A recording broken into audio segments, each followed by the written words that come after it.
August. Derleth. August. So, hey, here we are at the 16th, 17th, 18th, 19th, 20th, etc. of August. The second half of August. Here we are. We've got some Donald Wandry. We've got some August Derleth. And do you know something that August Derleth published for Arkham House back in the day? Carmilla. Andrew Grace and some other folks talking about Carmilla in the future coming up on the show, and also going to be doing another one of our writer talks where we talk to writer Zach Ferguson again. You might remember him from an episode of People's Guide to the Cthulhu Mythos where he talks about Fritz Lang, and another one he talked about Ramsey Campbell way back when, and we've had him on here and there. And anyway, Zach will be joining us later this month. And thank you again for listening to Black Clock Audio Tales. I'm your host, DB Spitzer.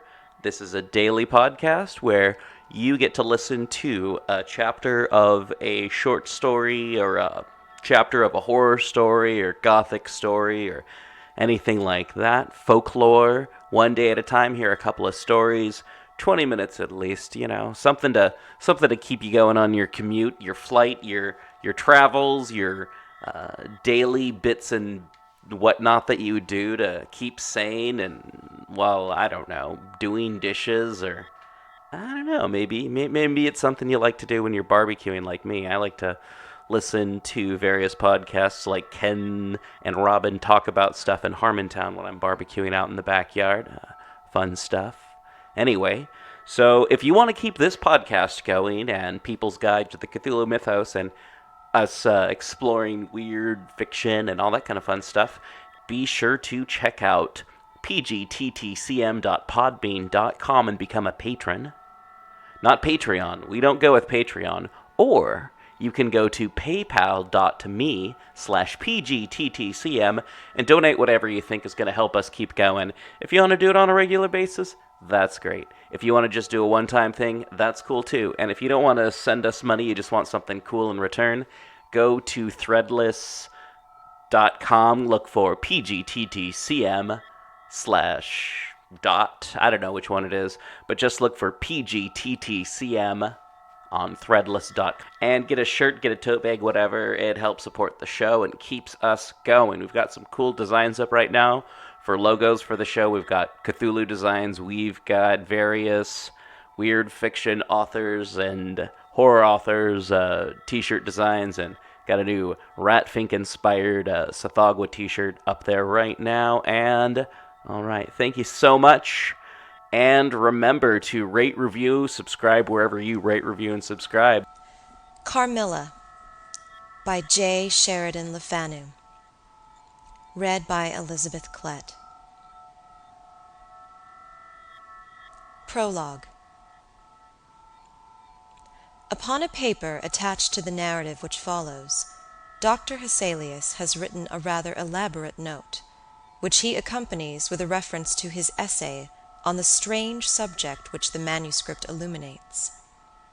This mysterious subject he treats, in that essay, with his usual learning and acumen, and with remarkable directness and condensation. It will form but one volume of the series of that extraordinary man's collected papers. As I publish the case in this volume simply to interest the laity, I shall forestall the intelligent lady who relates it in nothing, and after due consideration I have determined, therefore, to abstain from presenting any précis of the learned doctor's reasoning, or extract from his statement on a subject which he describes as involving, not improbably, some of the profoundest arcana of our dual existence and its intermediates. I was anxious, on discovering this paper, to reopen the correspondence commenced by Dr. Hesselius so many years before, with a person so clever and careful as his informant seems to have been. Much to my regret, however, I found that she had died in the interval. She probably could have added little to the narrative which she communicates in the following pages, with, so far as I can pronounce, such conscientious particularity.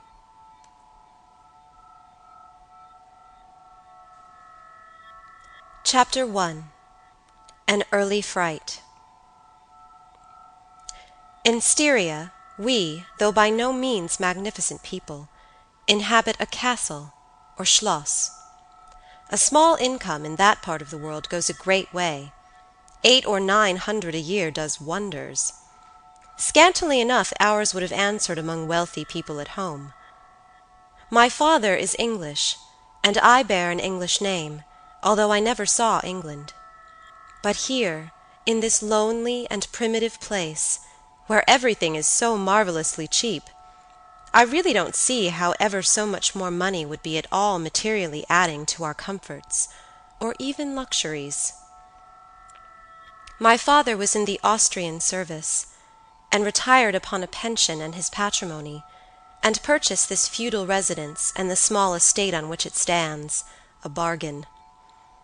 Nothing can be more picturesque or solitary. It stands on a slight eminence in a forest. The road, very old and narrow, passes in front of its drawbridge, never raised in my time, and its moat stocked with perch and sailed over by many swans, and floating on its surface white fleets of water lilies. Over all this the schloss shows its many-windowed front, its towers, and its Gothic chapel. The forest opens in an irregular and very picturesque glade before its gate, and at the right a steep Gothic bridge carries the road over a stream that winds in deep shadow through the wood. I have said that this is a very lonely place. Judge whether I say truth. Looking from the hall door towards the road, the forest in which our castle stands extends 15 miles to the right, and 12 to the left. The nearest inhabited village is about 7 of your English miles to the left. The nearest inhabited schloss of any historic associations is that of old General Spielsdorf, nearly 20 miles away to the right. I have said the nearest inhabited village, because there is only 3 miles westward, that is to say, in the direction of General Spielsdorf Schloss, a ruined village, with its quaint little church, now roofless, in the aisle of which are the mouldering tombs of the proud family of Karnstein, now extinct, who once owned the equally desolate chateau, which, in the thick of the forest, overlooks the silent ruins of the town. Respecting the cause of the desertion of this striking and melancholy spot, there is a legend which I shall relate to you another time. I must tell you now how very small is the party who constitute the inhabitants of our castle. I don't include servants, or those dependents who occupy rooms in the buildings attached to the schloss. Listen and wonder. My father, who is the kindest man on earth, but growing old, and I, at the date of my story, only 19. 8 years have passed since then. I and my father constituted the family at the schloss. My mother, a Styrian lady, died in my infancy, but I had a good-natured governess, who had been with me from, I might almost say, my infancy. I could not remember the time when her fat, benignant face was not a familiar picture in my memory. This was Madame Perrodon, a native of Berne, whose care and good nature now in part supplied to me the loss of my mother, whom I do not even remember, so early I lost her. She made a third at our little dinner party. There was a fourth, Mademoiselle de la Fontaine, a lady such as you term, I believe, a finishing governess. She spoke French and German, Madame Perrodon French and broken English, to which my father and I added English, which, partly to prevent its becoming a lost language among us, and partly from patriotic motives, we spoke every day. The consequence was a babel, at which strangers used to laugh, and which I shall make no attempt to reproduce in this narrative. And there were 2 or 3 young lady friends besides, pretty nearly of mine own age, who were occasional visitors, for longer or shorter terms, and these visits I sometimes returned. These were our regular social resources. But of course there were chance visits from neighbors of only 5 or 6 leagues distance. My life was, notwithstanding, rather a solitary one, I can assure you. My gouvernante had just so much control over me as you might conjecture such sage persons would have in the case of a rather spoiled girl, whose only parent allowed her pretty nearly her own way in everything. The first occurrence in my existence, which produced a terrible impression upon my mind, which, in fact, never has been effaced, was one of the very earliest incidents of my life which I can recollect. Some people will think it so trifling that it should not be recorded here. You will see, however, by and by, why I mention it. The nursery, as it was called, though I had it all to myself, was a large room in the upper story of the castle with a steep oak roof. I can't have been more than 6 years old, when one night I awoke, and looking round the room from my bed, failed to see the nursery maid. Neither was my nurse there, and I thought myself alone. I was not frightened, for I was one of those happy children who are studiously kept in ignorance of ghost stories, of fairy tales, and of all such lore as makes us cover up our heads when the door cracks suddenly, or the flicker of an expiring candle makes the shadow of a bedpost dance upon the wall nearer to our faces. I was vexed and insulted at finding myself, as I conceived, neglected, and I began to whimper, preparatory to a hearty bout of roaring, when, to my surprise, I saw a solemn but very pretty face looking at me from the side of the bed. It was that of a young lady, who was kneeling with her hands under the coverlet. I looked at her with a kind of pleased wonder, and ceased whimpering. She caressed me with her hands, and lay down beside me on the bed, and drew me towards her, smiling. I felt immediately delightfully soothed, and fell asleep again. I was wakened by a sensation as if 2 needles ran into my breast very deep at the same moment, and I cried loudly. The lady started back, with her eyes fixed on me, and then slipped down upon the floor, and, as I thought, hid herself under the bed.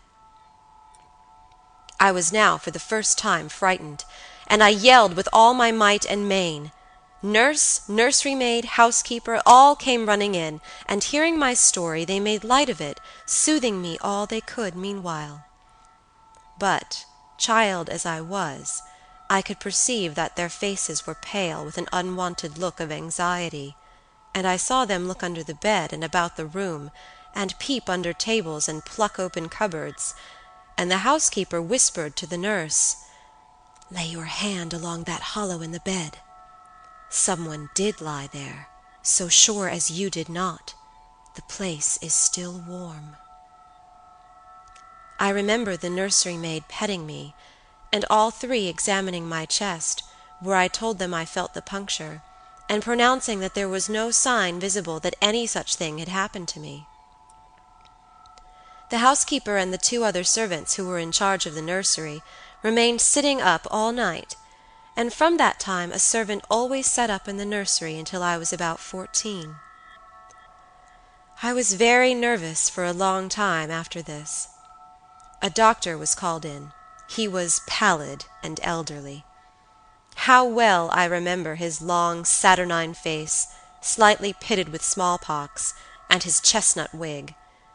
For a good while, every 2nd day, he came and gave me medicine, which of course I hated. The morning after I saw this apparition I was in a state of terror, and could not bear to be left alone, daylight though it was, for a moment. I remember my father coming up and standing at the bedside, and talking cheerfully, and asking the nurse a number of questions, and laughing very heartily at one of the answers, and patting me on the shoulder, and kissing me, and telling me not to be frightened, that it was nothing but a dream, and could not hurt me. But I was not comforted, for I knew the visit of the strange woman was not a dream, and I was awfully frightened. I was a little consoled by the nursery maid's assuring me that it was she who had come and looked at me, and lain down beside me in the bed, and that I must have been half dreaming not to have known her face. But this, though supported by the nurse, did not quite satisfy me. I remembered in the course of that day a venerable old man in a black cassock coming into the room with the nurse and housekeeper, and talking a little to them, and very kindly to me. His face was very sweet and gentle, and he told me they were going to pray, and joined my hands together, and desired me to say softly while they were praying, "Lord, hear all good prayers for us, for Jesus' sake." I think those were the very words, for I often repeated them to myself, and my nurse used for years to make me say them in my prayers. I remembered so well the thoughtful, sweet face of that white-haired old man in his black cassock, as he stood in that rude, lofty, brown room with the clumsy furniture of a fashion 300 years old about him, and the scanty light entering its shadowy atmosphere through the small lattice. He kneeled, and the 3 women with him, and he prayed aloud with an earnest, quavering voice for what appeared to me a long time. I forget all my life preceding that event, and for some time after it is all obscure also, but the scenes I have just described stand out, vivid as the isolated pictures of the phantasmagoria surrounded by darkness. Hey everyone, thanks again for listening to Black Clock Audio Tales. And remember to rate, review, and subscribe to the show wherever you rate, review, and subscribe. Help support the show so that we don't have to have advertisements from other people, or even us even, by going to pgttcm.threadless.com and picking up a t-shirt or two, or you can always go to paypal.me/pgttcm and donating a couple of dollars, or going to pgttcm.podbean.com and joining our patron program. And all right, thank you so much, and back to the story. Carmilla by J. Sheridan Le Fanu. Read by Elizabeth Klett. Chapter 2. A Guest. I am now going to tell you something so strange that it will require all your faith in my veracity to believe my story. It is not only true, nevertheless, but truth of which I have been an eye-witness. It was a sweet summer evening, and my father asked me, as he sometimes did, to take a little ramble with him along that beautiful forest vista which I have mentioned as lying in front of the Schloss. "General Spielsdorf cannot come to us so soon as I had hoped," said my father, as we pursued our walk. He was to have paid us a visit of some weeks, and we had expected his arrival next day. He was to have brought with him a young lady, his niece and ward, Mademoiselle Rheinfeldt, whom I had never seen, but whom I had heard described as a very charming girl, and in whose society I had promised myself many happy days. I was more disappointed than a young lady living in a town or a bustling neighborhood can possibly imagine. This visit, and the new acquaintance it promised, had furnished my daydream for many weeks. "And how soon does he come?" I asked. "Not till autumn. Not for 2 months, I dare say," he answered. "And I am very glad now, dear, that you never knew Mademoiselle Rheinfeldt." "And why?" I asked, both mortified and curious. "Because the poor young lady is dead," he replied. "I quite forgot I had not told you, but you were not in the room when I received the General's letter this evening." I was very much shocked. General Spielsdorf had mentioned in his first letter, 6 or 7 weeks before, that she was not so well as he would wish her, but there was nothing to suggest the remotest suspicion of danger. "Here is the General's letter," he said, handing it to me. "I am afraid he is in great affliction, The letter appears to me to have been written very nearly in distraction. We sat down on a rude bench, under a group of magnificent lime trees. The sun was setting with all its melancholy splendor behind the sylvan horizon, and the stream that flows beside our home, and passes under the steep old bridge I have mentioned, wound through many a group of noble trees, almost at our feet, reflecting in its current the fading crimson of the sky.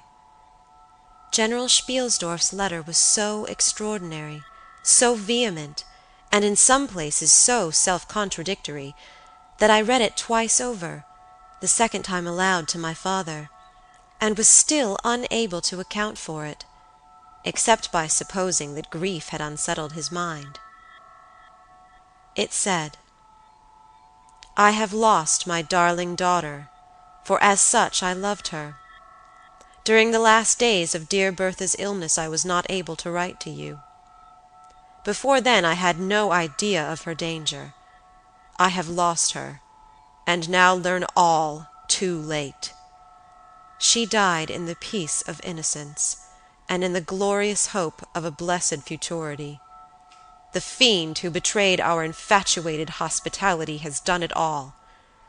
I thought I was receiving into my house innocence, gaiety, a charming companion for my lost Bertha. Heavens, what a fool have I been! I thank God my child died without a suspicion of the cause of her sufferings.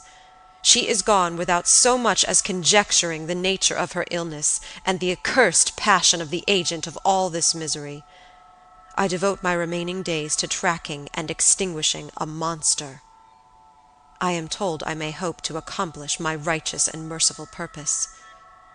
At present there is scarcely a gleam of light to guide me. I curse my conceited incredulity, my despicable affectation of superiority, my blindness, my obstinacy, all too late. I cannot write or talk collectedly now. I am distracted. So soon as I shall have a little recovered, I mean to devote myself for a time to enquiry, which may possibly lead me as far as Vienna. Some time in the autumn, 2 months hence, or earlier if I live, I will see you. That is, if you permit me. I will then tell you all that I scarce dare put upon paper now. Farewell. Pray for me, dear friend." In these terms ended this strange letter. Though I had never seen Bertha Rheinfeldt, my eyes filled with tears at the sudden intelligence. I was startled, as well as profoundly disappointed. The sun had now set, and it was twilight by the time I had returned the General's letter to my father. It was a soft, clear evening, and we loitered, speculating upon the possible meanings of the violent and incoherent sentences which I had just been reading. We had nearly a mile to walk before reaching the road that passes the Schloss in front, and by that time the moon was shining brilliantly. At the drawbridge we met Madame Perrodon and Mademoiselle de la Fontaine, who had come out without their bonnets to enjoy the exquisite moonlight. We heard their voices gabbling in animated dialogue as we approached. We joined them at the drawbridge, and turned about to admire with them the beautiful scene. The glade through which we had just walked lay before us. At our left, the narrow road wound away under clumps of lordly trees, and was lost to sight amid the thickening forest. At the right the same road crosses the steep and picturesque bridge, near which stands a ruined tower which once guarded that pass, and beyond the bridge an abrupt eminence rises, covered with trees, and showing in the shadows some grey ivy-clustered rocks. Over the sward and low grounds a thin film of mist was stealing like smoke, marking the distances with a transparent veil, and here and there we could see the river faintly flashing in the moonlight. No softer, sweeter scene could be imagined. The news I had just heard made it melancholy, but nothing could disturb its character of profound serenity and the enchanted glory and vagueness of the prospect. My father, who enjoyed the picturesque, and I stood looking in silence over the expanse beneath us. The two good governesses, standing a little way behind us, discoursed upon the scene, and were eloquent upon the moon. Madame Perrodon was fat, middle-aged, and romantic, and talked and sighed poetically.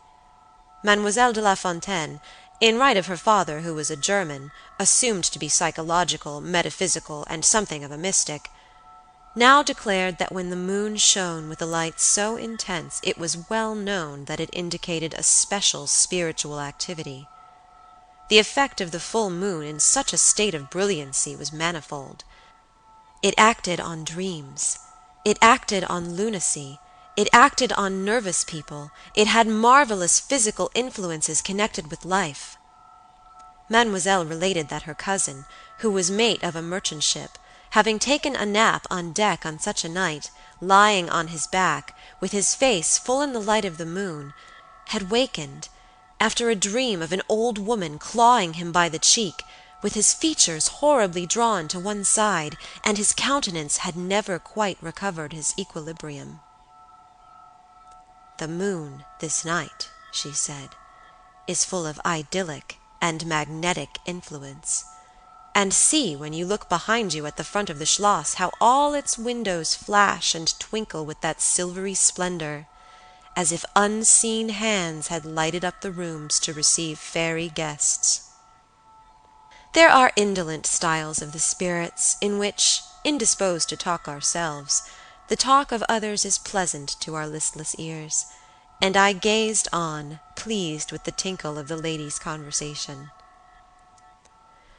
"I have got into one of my moping moods tonight," said my father, after a silence, and quoting Shakespeare, whom, by way of keeping up our English, he used to read aloud, he said, "In truth, I know not why I am so sad.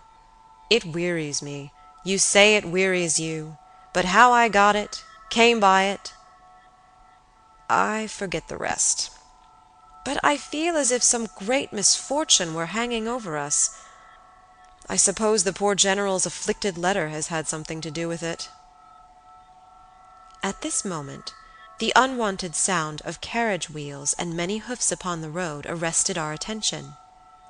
They seemed to be approaching from the high ground overlooking the bridge, and very soon the equipage emerged from that point. 2 horsemen first crossed the bridge, then came a carriage drawn by 4 horses, and 2 men rode behind. It seemed to be the traveling carriage of a person of rank, and we were all immediately absorbed in watching that very unusual spectacle. It became, in a few moments, greatly more interesting, for just as the carriage had passed the summit of the steep bridge, one of the leaders, taking fright, communicated his panic to the rest, and after a plunge or two the whole team broke into a wild gallop together, and dashing between the horsemen who rode in front, came thundering along the road towards us with the speed of a hurricane. The excitement of the scene was made more painful by the clear, long-drawn screams of a female voice from the carriage window. We all advanced in curiosity and horror, me rather in silence, the rest with various ejaculations of terror. Our suspense did not last long. Just before you reach the castle drawbridge, on the route they were coming, there stands by the roadside a magnificent lime tree. On the other stands an ancient stone cross, at sight of which the horses, now going at a pace that was perfectly frightful, swerved so as to bring the wheel over the projecting roots of the tree. I knew what was coming. I covered my eyes, unable to see it out, and turned my head away. At the same moment I heard a cry from my lady friends who had gone on a little. Curiosity opened my eyes, and I saw a scene of utter confusion. 2 of the horses were on the ground, the carriage lay upon its side with 2 wheels in the air, the men were busy removing the traces, and a lady with a commanding air and figure had gotten out, and stood with clasped hands, raising the handkerchief that was in them every now and then to her eyes. Through the carriage door was now lifted a young lady, who appeared to be lifeless. My dear old father was already beside the elder lady, with his hat in his hand, evidently tendering his aid and the resources of his schloss. The lady did not appear to hear him, or to have eyes for anything but the slender girl who was being placed against the slope of the bank.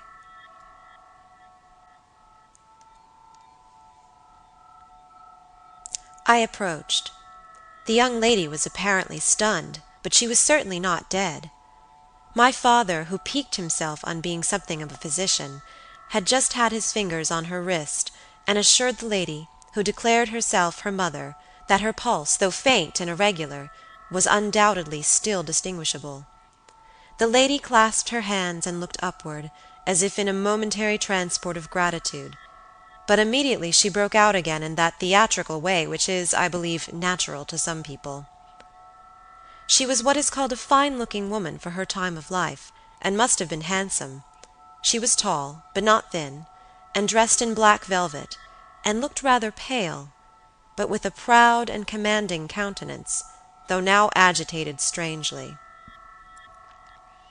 "Who was ever being so born to calamity?" I heard her say, with clasped hands, as I came up.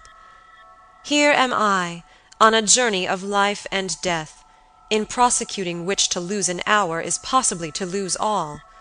My child will not have recovered sufficiently to resume her route for who can say how long? I must leave her. I cannot, dare not delay. How far on, sir, can you tell, is the nearest village? I must leave her there, and shall not see my darling, or even hear of her till my return 3 months hence." I plucked my father by the coat, and whispered earnestly in his ear, "Oh, papa, pray ask her to let her stay with us. It would be so delightful. Do, pray." "If madame will entrust her child to the care of my daughter, and of her good gouvernante, Madame Perrodon, and permit her to remain as our guest, under my charge, until her return, it will confer a distinction and an obligation upon us, and we shall treat her with all the care and devotion which so sacred a trust deserves." "I cannot do that, sir. It would be to task your kindness and chivalry too cruelly," said the lady distractedly. "It would, on the contrary, be to confer on us a very great kindness at the moment when we most need it. My daughter has just been disappointed by a cruel misfortune, in a visit from which she had long anticipated a great deal of happiness. If you confide this young lady to our care, it will be her best consolation. The nearest village on your route is distant, and affords no such inn as you could think of placing your daughter at. You cannot allow her to continue her journey for any considerable distance without danger. If, as you say, you cannot suspend your journey, you must part with her tonight, and nowhere could you do so with more honest assurances of care and tenderness than here." There was something in this lady's air and appearance so distinguished, and even imposing, and in her manner so engaging, as to impress one, quite apart from the dignity of her equipage, with a conviction that she was a person of consequence. By this time the carriage was replaced in its upright position, and the horses, quite tractable, in the traces again. The lady threw on her daughter a glance which I fancied was not quite so affectionate as one might have anticipated from the beginning of the scene, and then she beckoned slightly to my father, and withdrew 2 or 3 steps with him out of hearing, and talked to him with a fixed and stern countenance, not at all like that with which she had hitherto spoken. I was filled with wonder that my father did not seem to perceive the change, and also unspeakably curious to learn what it could be that she was speaking, almost in his ear, with so much earnestness and rapidity. 2 or 3 minutes at most, I think, she remained thus employed. Then she turned, and a few steps brought her to where her daughter lay, supported by Madame Perrodon. She kneeled beside her for a moment, and whispered, as Madame supposed, a little benediction in her ear. Then, hastily kissing her, she stepped into her carriage, the door was closed, the footmen in stately liveries jumped up behind, the outriders spurred on, the postilions cracked their whips, the horses plunged and broke suddenly into a furious canter that threatened soon again to become a gallop, and the carriage whirled away, followed at the same rapid pace by the two horsemen in the rear.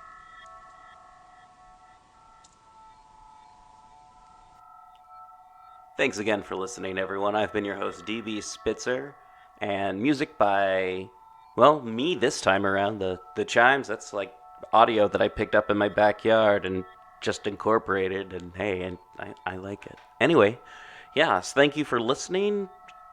Join us tomorrow when we have more of this.